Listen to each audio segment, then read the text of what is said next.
Morning, Simon and Dan. Monday morning. Morning, fuckers. They're lying to you. They're lying to you.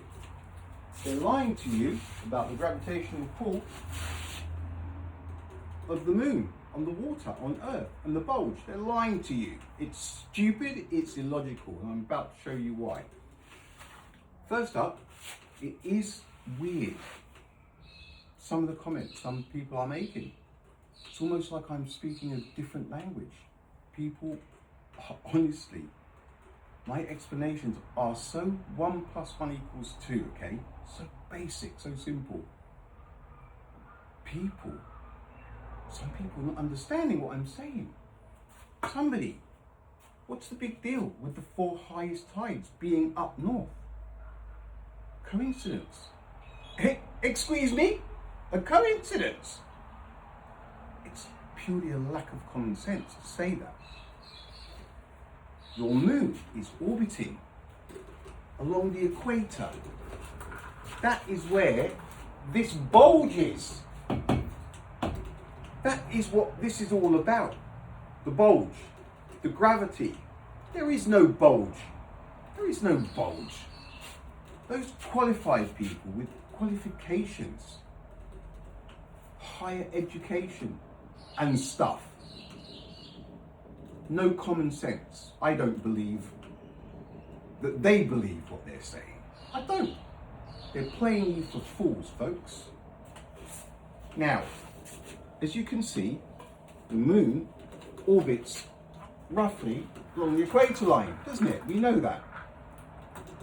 The bulge is going to be along the equator. That's what it is. That's what they're showing you. So why is it that the highest tides on Earth are the Bay of Fundy, Ungava Bay, the Bristol Channel and the Cook Inlet? All up here, up at the top. The bulge is here. Folks, for those of you who cannot understand this bit, I'd be amazed. The moon is orbiting along the equator. They are showing you the bulge here. There is no bulge, but that's what they're trying to make out is. But the highest tides are all up here. Along the equator, well, the Gulf of Mexico is close to the equator. Well, when it's down that side, because of the tilt, and there's very little action. The Mediterranean Sea. These places are closer to the equator than up north, but there's next to no action. So this bulge is obviously made up. It really is made up, folks. You are being lied to. You are being lied to. Now, that position there, the new moon position, we don't see the moon. That new moon position is also the solar eclipse position, isn't it? When the moon plonks itself in front of the sun and the sun finds itself directly behind the moon. But it misses when it's some new moons and we don't see the moon. But what we do have is the gravitational pull from the moon and the gravitational pull from the sun, both working on the same side of Earth. They have ganged up on Mother Earth and they are bullying the water. So they're pulling the water this way. That's Daisy the cow, by the way, upside down. Said, look at me, I'm on the spinning globe. Got a sense of humour, Daisy the cow. The sun and the moon are pulling the water. Now you're being told that not only is the moon pulling, tugging at the water, it also tugs at planet Earth. And planet Earth, it's so stupid, it's hard to put into words. I find I'm struggling a bit to put this absurdity into words.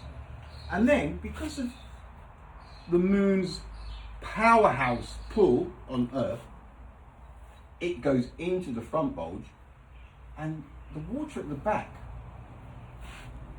kind of gets left behind. And because the gravitational pull from the moon is weaker at the back, stronger at the front, it kind of dilly-dallies and hangs about a bit of inertia going on. You know how it is. It's so stupid. It's so stupid. First of all, they're telling you that the high tides are along the equator when they're in this position. But that is incorrect. The tides are everywhere, peppered all over Earth, evenly distributed. Different continents, countries, if you are close to the oceans and the seas, not the ones that are blocked off, right? Not the isolated ones, the ones that are connected, where there is tidal water. There are high tides and low tides everywhere. Everywhere. So basically, this thing here it doesn't mean anything, because not only are they telling you it's where the highest tides are, they're not. The highest tides are actually up here. Or if we're looking down on this system, Bay of Fundy, Ungava Bay, Cook Inlet and Bristol, we're looking down on the sun, moon, Earth, moon, sun, as it spins. Look, anti-clockwise, we're looking down, spin the globe. These things are at the top. They're at the top. The bulge is here. The bulge is there. These are at the top. It's so stupid. It's so stupid. It's just, it couldn't be more illogical. It really couldn't. Now, we're going to go to the first quarter moon position, okay? And here we are in the first quarter. Now, if common sense were on the playing field, you're right there, you're tweaking about a bit. If common sense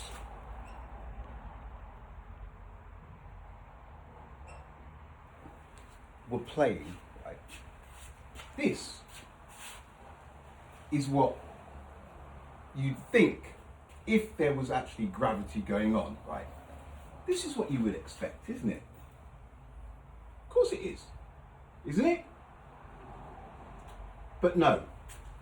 No. The qualified folk, those with the advanced educations and the diplomas and stuff, they're telling you that somehow the sun's gravitational pull cancels the moon's out and you get neat tides.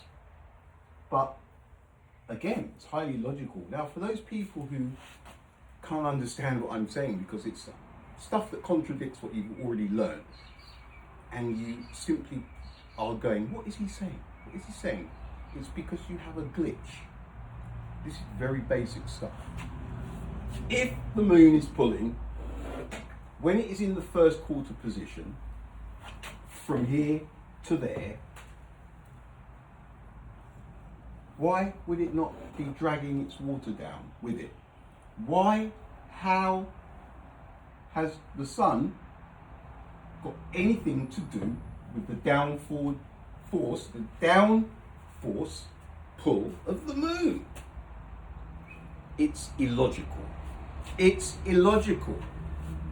In this position, the moon and the sun are not working against each other. They're not working together, but they're not working against each other. They were working together here, both of them pulling that way. Here, the moon is pulling down that way, the sun is pulling that way. They're not working against each other, but they're not working together either, right? Why is one going to cancel the other out? It makes no sense, especially considering that the moon's gravitational pull is apparently stronger. So why is the sun's? Listen, this is where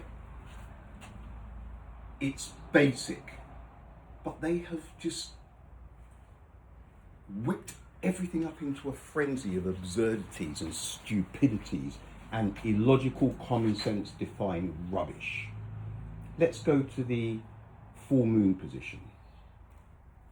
And okay, we find ourselves in the full moon position.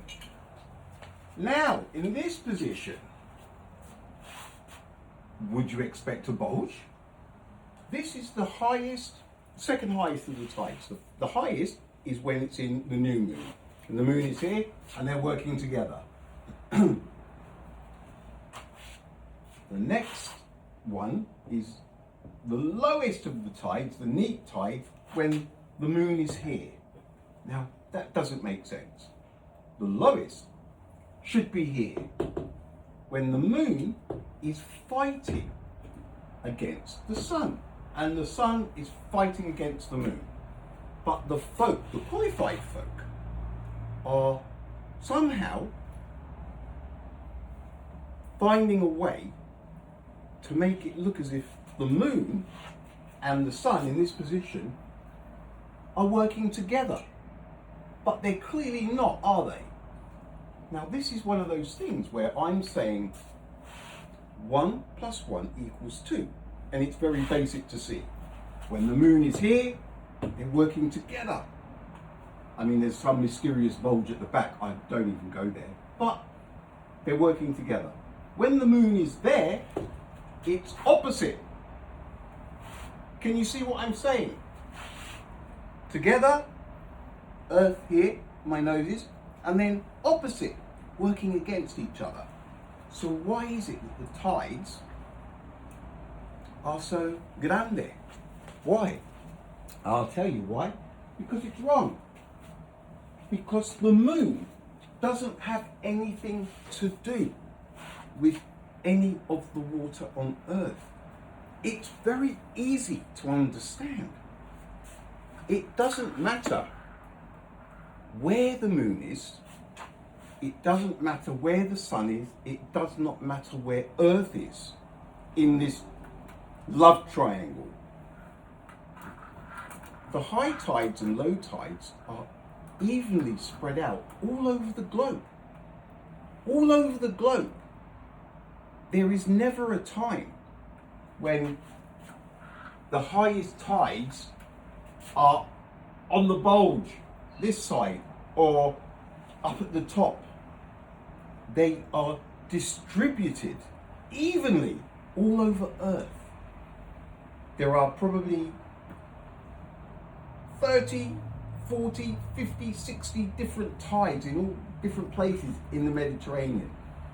There are the same amount surrounding the UK and Ireland. And anywhere where there is ocean, there are high tides, low tides, incoming tides and outgoing tides. And there will be, in some places, slack tides. There is no pattern. Don't forget, folks, there is only one moon. So when you're having if it's coincidentally above you, when you're having a high tide, there are another how many thousand high tides at that very same time, all in different places everywhere. But the moon is above you. So how does that explain the others, all of the others?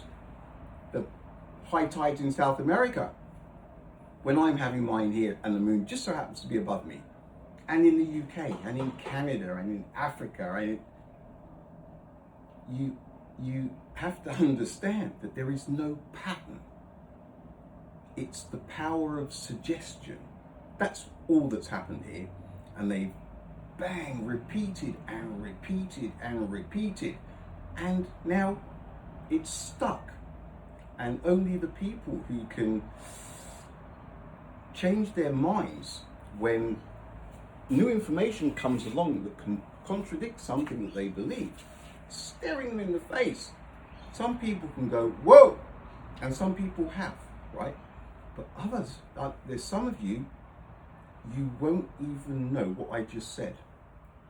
There's nothing wrong with the way that I've said it. It's just that you have been chipped. It's cognitive dissonance. You just, all you hear is blah, blah, blah, yada, yada, yada, yada. Yada, yada, yada, yada. See, some people don't even know that I started doing the yada, yada thing. They've been hearing yada, yada, yada since the very beginning.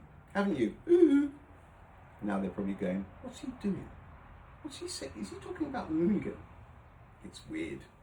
It's muchos weirdos. Folks, you are being lied to. It is an insult to everybody's intelligence. The qualified folk that are coming up with this horseradish. How can you even start to consider that in this position it would be such high tides if the moon and the sun are working against each other? And don't forget, Earth has its own gravitational pull, doesn't it? Stronger, 6 times as strong as the moon.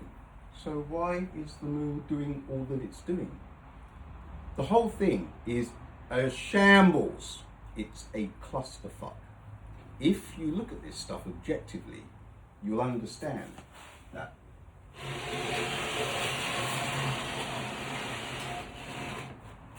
it's very easy to understand that there is no pattern. Empirical evidence. Newton, empirical evidence. I just had a little bit of a moon crisis. I'm going to put it back to where it needs to be. And we are back.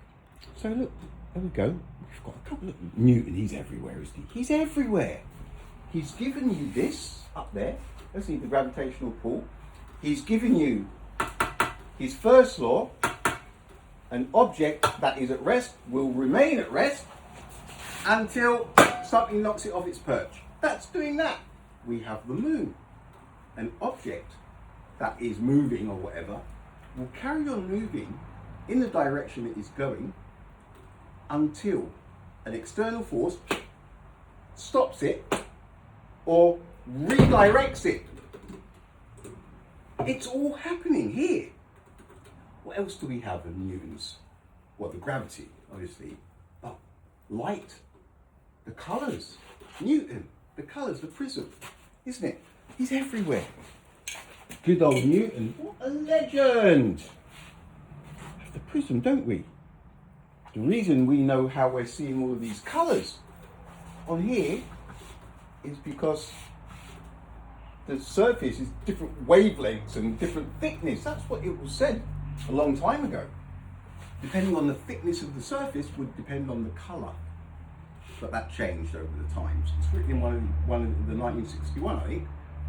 So Newton, you're looking at that yellow, and the reason you're seeing yellow there is because all of the other colours did one, and just yellow remained. Or no, it absorbs all of the colours apart from yellow. And then same with the green, yada, yada, yada. I'm saying no, I'm saying that's horseradish. Those things are different colours. And if it was dark, you wouldn't be able to see them, but they would still be green, purple, blue. Absolute light, not finite light. Newton. He procured a prism, didn't he?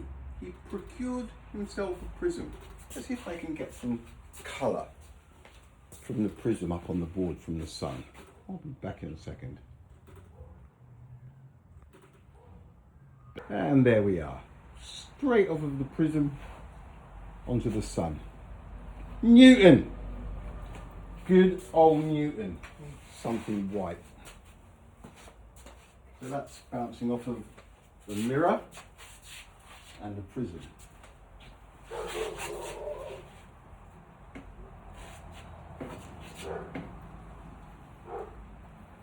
Good old Newton, eh? Those colours are on the board.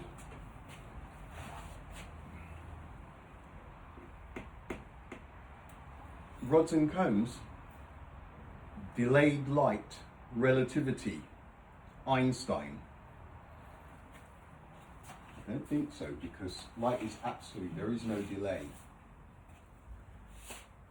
Our eyesight is absolute. You look at something and you see it at absolute speed. Bang. Light is absolute. Bang. There is no delay of anything, anywhere. It's highly illogical. The whole thing, the whole shebang is illogical. I can't remember what we were doing now. Folks, you're being lied to on scale. From where I'm standing, it just seems like all of this science is just all of it. Round, planets, moon landings, sky, stars, light years, black holes, gravitational waves, relativity, spooky action at a distance. All of it. All of it is to distract from Mother Earth and the flat Earth. Everything that has been done in an attempt to distract humanity from the truth. That's how I see it. That is how I see it. I've gone from never having heard of a flat Earth till a few years ago to getting curious, to working the moon and the gravity out. It's the dud. The bulge is a load of rubbish, illogical rubbish, defies logic and common sense, and I'm convinced that the whole of the science is a lie, and it has been done to distract from the truth. And the truth is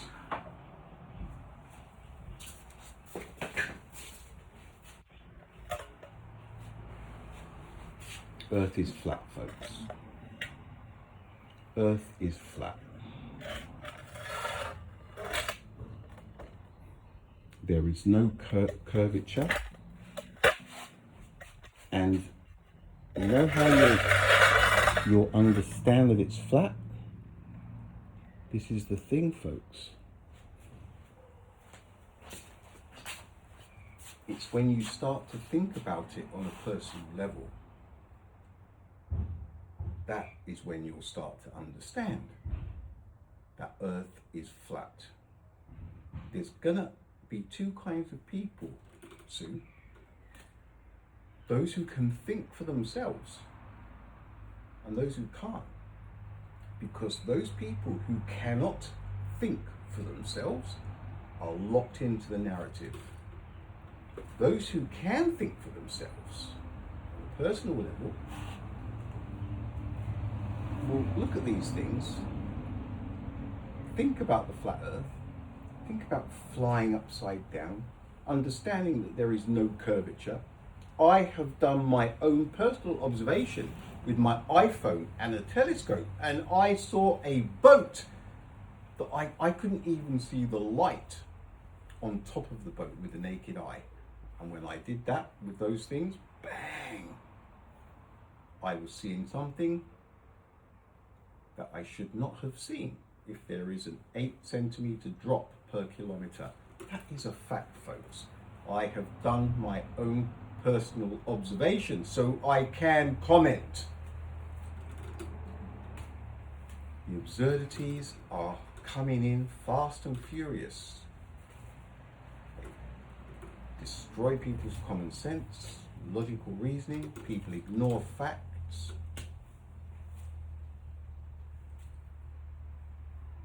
It's flat, folks.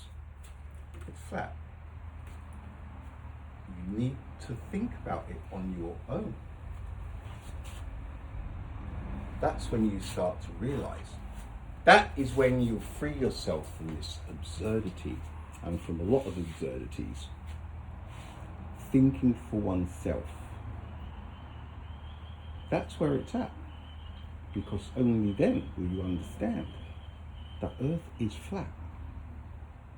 I don't even want to go towards the firmament thing because I have never been religious and I always thought it was round. So believe you me, I also am in a state of disarray because it's all new to me. But one thing I know for sure, it ain't no spinning globe. It's ridiculous. It is. all these people. Yeah, but we have empirical evidence for this. And that guy Eratosthenes who measured the freaking circumference, and all of it